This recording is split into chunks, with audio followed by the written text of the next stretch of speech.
ఏంది చూద్దాం first. FDI అంటే ఫారిన్ డైరెక్ట్ ఇన్వెస్ట్మెంట్, ఎఫ్పిఐ అంటే ఫారిన్ పోర్ట్ఫోలియో ఇన్వెస్ట్మెంట్ అనమాట. ఇది నేచర్ ఆఫ్ ది ఇన్వెస్ట్మెంట్. ఏదైనా డిఫరెన్సెస్ చూసేటప్పుడు రెండింటికి కలిపి చూస్తే అప్పుడు ఈజీగా ఉంటుంది అర్థం చేసుకోవడానికి. ఇది లాంగ్ టర్మ్ ఇన్వెస్ట్మెంట్. ఈ ఎఫ్డిఐ ఏదైతే ఉందో ఇది long term investment, physical assets మీద పెట్టే ఇన్వెస్ట్మెంట్ అనమాట. ఫ్యాక్టరీస్ కానీ ల్యాండ్ మీద కానీ ఇన్ఫ్రాస్ట్రక్చర్లో పెట్టే ఇన్వెస్ట్మెంట్ అంతా ఇది ఎఫ్డిఐ. పోర్ట్ఫోలియో ఇన్వెస్ట్మెంట్ అంటే స్టాక్ మార్కెట్లో కానీ షేర్స్లో, బాండ్స్లో, ఫినాన్షియల్ అసెట్స్లో పెట్టే ఇన్వెస్ట్మెంట్ని పోర్ట్ఫోలియో ఇన్వెస్ట్మెంట్ అంటారు. పోర్ట్ఫోలియో అంటే గుర్తుపెట్టుకోండి షేర్ మార్కెట్.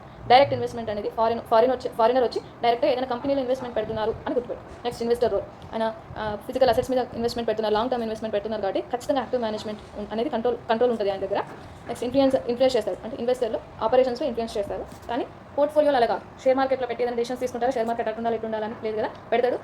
వాల్యూ ఇంక్రీజ్ అయింది, షేర్ మార్కెట్ వాల్యూ ఇంక్రీజ్ అయింది, ప్రాఫిట్స్ వచ్చినాయి తీసుకుంటారు. లాస్ వచ్చిందా ఆయన పెట్టిన ఇన్వెస్ట్మెంట్ ఎంత ఉందో తీసుకోవచ్చు. నెక్స్ట్ స్టెబిలిటీ ఎలా ఉంటుంది అంటే ఎఫ్డిఐలో ఏదైతే ఇన్వెస్ట్మెంట్ పెడుతున్నారో అది మోర్ స్టేబుల్ అనమాట. ఇది మాత్రం వాలటైల్. ఎప్పుడైతే ఒకవేళ ఎక్కువ రిటర్న్స్ వచ్చినాయి, టక్కున వాల్యూ తీసుకొని వాళ్ళ ఇన్వెస్ట్మెంట్ మొత్తం తీసుకొని వెళ్ళిపోతారు. అలాంటప్పుడు మార్కెట్ అనేది అన్సర్టైన్ అవుతుంది అనమాట. నెక్స్ట్ టార్గెట్ సెక్టర్ ఏదైతే ఏముంటుంది అంటే కోర్ సెక్టార్స్లో ఇన్వెస్ట్ చేస్తారు. ఎఫ్డిఐలో మ్యానుఫ్యాక్చరింగ్ కానీ ఇన్ఫ్రాస్ట్రక్చర్ ఇలాంటి వాటిలో ఇన్వెస్ట్ చేస్తారు. ఇది మోస్ట్లీ వచ్చేసి ఈక్విటీస్ మీద, డెట్ ఇన్స్ట్రుమెంట్స్ మీద ఇన్వెస్ట్మెంట్ చేస్తారు. కానీ ఫారిన్ పోర్ట్ఫోలియో ఇన్వెస్ట్మెంట్ అంటారనమాట. రిటర్న్స్ ఎట్లా ఉన్నాయంటే ఇది లాంగ్ టర్మ్ ఇన్వెస్ట్మెంట్ కాబట్టి లాంగ్ టర్మ్లో గ్రోత్ ఉంటుంది, బిజినెస్ గ్రోత్ అయిపోతే వాళ్ళకి డబ్బులు వస్తూ ఉంటుంది. ఇది స్టాక్స్లో పెడతారు, షేర్స్లో పెడతారు, ఇంట్రెస్ట్ గెయిన్స్ వస్తాయి. అంటే షార్ట్ టర్మ్. ఇది కొంచెం ఒకవేళ గ్యాంబ్లింగ్ లాగా త్వరగా పెద్ద వాటిలో పెట్టి డబ్బులు ఎక్కువ రావాలి అనుకొని పెడితే తొందరగా డబ్బులు వస్తే తీసుకుని ఇంపాక్ట్ ఆన్ ఎకానమీ.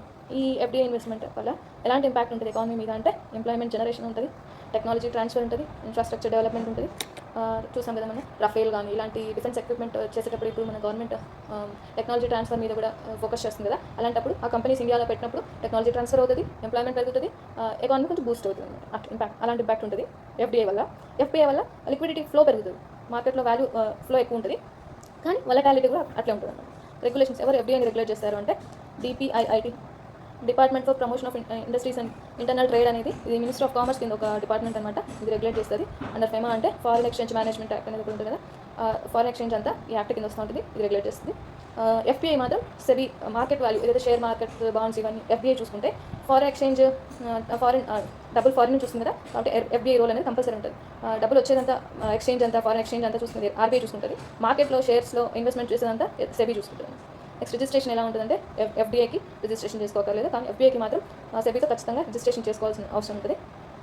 ఎగ్జాంపుల్స్ ఏంటంటే నెక్స్ట్ ఏదైనా ఒక ఫారిన్ కంపెనీ తీసుకొచ్చి ఇండియాలో ఇన్వెస్ట్మెంట్ పెడితే అది ఎఫ్డిఐ అవుతుంది. ఏదైనా ఒక మ్యూచువల్ ఫండ్ షేర్స్ బై చేస్తే ఏదైనా ఫారిన్ నుంచి వచ్చి ఇండియాలో ఉన్న కంపెనీస్ షేర్స్ కొనుక్కుంటే అది సాల్వ్ చేయడానికి ట్రై చేయండి.